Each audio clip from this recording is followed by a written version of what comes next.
Back in March, as lockdowns were beginning and everyone was looking for things to do while stuck at home, one of the most frequently downloaded songs on iTunes was a classic from 1987, REM's "It's the End of the World as We Know It, and I Feel Fine." It spoke to the moment we were in. I like REM, though I've always found their lyrics a little nonsensical. That song is typical Generation X irony. Most people don't look on the end of the world as a good thing, something to feel okay about. You ask about the end of the world, and the feelings you'll hear about are terror, dread, despair. But REM is onto something with their secular Advent hymn. This season in the church's year is about the end of the world as we know it, and we can feel fine about it, better than fine. Nobody had heard of REM 2,500 years ago, but the song would have resonated with the people of Judah, the people Isaiah is writing to. This prophet is the third to use the name Isaiah. He's usually called Third Isaiah. His people have been through a brutal time. Their kingdom of Judah was gradually conquered by the empire of Babylon. By the time its domination was complete, Babylon had blinded Judah's king, killed the rest of the royal family, destroyed the city of Jerusalem and its temple, and carried off Judah's political and religious leaders into exile. Everything that made Judah, Judah, their independence, their community, the temple, which was the only place God could be worshiped, the line of kings descended from David, the land itself, it was all gone.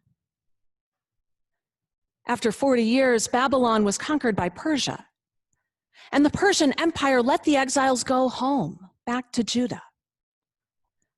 This was what the exiles had been longing for, but their country was in shambles. The returning exiles met a community that had stayed put. The experience of conquest had changed everybody, but they were moving in different directions. The two sides resented each other and disagreed vehemently about rebuilding. And Persia now held all the power. The people of Judah were allowed to live in their land, but they had no control over it. It was a mess, and they didn't see a way out. To Third Isaiah, the path forward is the end of the world. He doesn't seem to know exactly what is wrong, whether God's anger made the people sin or whether God had hidden God's self and without God's guidance the people had sinned. What Third Isaiah does know is to cry out to God for help. Third Isaiah pleads to God to act as God has acted in the past, to tear open the heavens and come down, to make other nations tremble at God's presence, the way they had when God had freed the Israelite people from slavery in Egypt. Because God has acted like this before, Third Isaiah is confident that God will act like this now. The prophet uses this wonderful image of a potter shaping clay. When the clay goes awry on the wheel, the potter starts again. He puts the clay back into an unformed lump, works it to squeeze out the air bubbles, and throws the clay again, forming it into something new. It's the end of the world and the beginning of a new world. For Third Isaiah, this act of reshaping and renewal is profoundly hopeful. It is the opportunity to get it right this time, for God to take away the pain and sorrow and suffering of this world and create a world of peace, harmony, wholeness. A world without foreign domination and internal conflict, a world where all of Judah's people can live and worship and thrive together in their own land. It's the end of the world as Third Isaiah knows it, and he feels fine, more than fine, encouraged, optimistic even, because God is making all things new.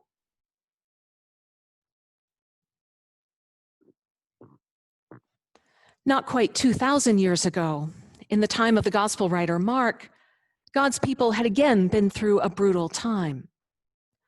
This is our first Sunday with the Gospel of Mark. We'll be hearing him for the next year. Mark is the earliest of the Gospels in the Bible. Most scholars believe he was writing between the years 68 and 73 of the Common Era, about 40 years after Jesus' lifetime. In the first century, the Roman Empire occupied the land that is now Israel and Palestine. Jews were allowed to practice their faith as long as they accepted Roman domination. In the year 66, tensions between Jews and Rome exploded into a Jewish revolt against the empire. Then Jewish factions began fighting among themselves, and Rome sent an army to put down the revolt with merciless efficiency. In the year 70, the Romans besieged Jerusalem for 7 months, trapping hundreds of thousands of Jews inside the city. The Romans finally breached the walls, ransacked the city and burned it, demolished the temple, carried the temple treasures off to Rome in triumph, and enslaved the Jews who survived the siege.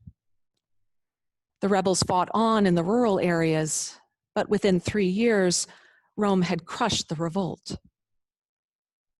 We don't know exactly where Mark and his community were located, whether they were Jewish Christians or Gentile Christians or both, but this great trauma affected them powerfully. The world as they knew it was broken by battle, starvation, enslavement, defeat, and humiliation. What would Jesus say to them? What would he do in this hurting world? When Mark describes great suffering, the sun darkened, the moon not giving its light, the stars falling from heaven, the powers in heaven shaken, he's talking about things that have already happened. He's not predicting the future, he's describing the recent past. Mark's Jesus, the Son of Man, promises to act as God the Father has acted in the past. Jesus will come with power and glory to remake this broken world. He will gather up those who have been scattered and bring them home. Where there has been violence and suffering, Jesus will bring peace, harmony, wholeness. He's so near that he is at the city gates, just about to arrive. All Mark and his community have to do is pay attention to the signs and keep alert, keep awake. For Mark, as for 3rd Isaiah, this is profoundly hopeful. The world as Mark knows it has ended. Jesus is reshaping and remaking a new world. This is more than fine. It's reassuring. It's promising. Through Jesus, God is making all things new.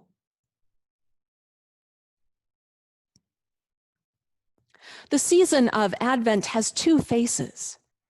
It looks backward to Jesus' birth in Bethlehem 2,000 years ago, and it looks forward to Jesus coming again to make all things new.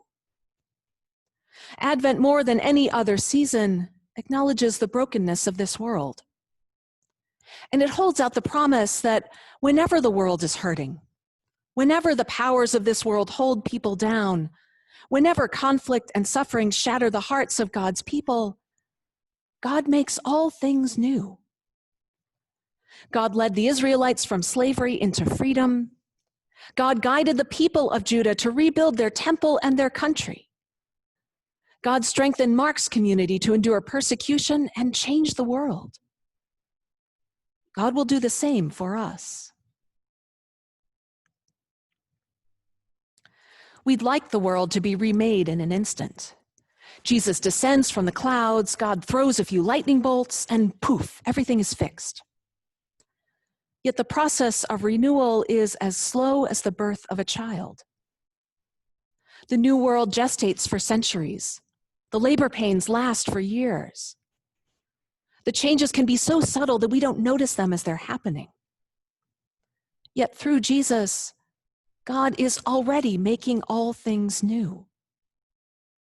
Like a potter scraping misshapen clay off the wheel to reform it into something better, God is at work in this broken world to heal it, restore it, and recreate it.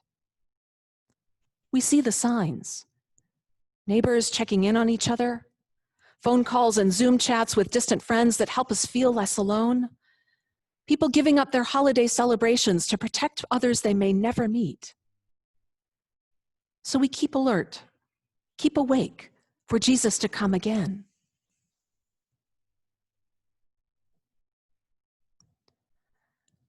We don't really know what the world will be like when we finally emerge from the difficult winter ahead. This experience of pandemic will change us, as conquest and exile changed the people of Judah, as the revolt changed Mark's community. We do know that God is faithful, and God is working to restore this broken world. And that gives us profound hope for the future. It is the end of the world as we know it, and we might feel fine, better than fine. For through Jesus Christ, God is coming to make all things new.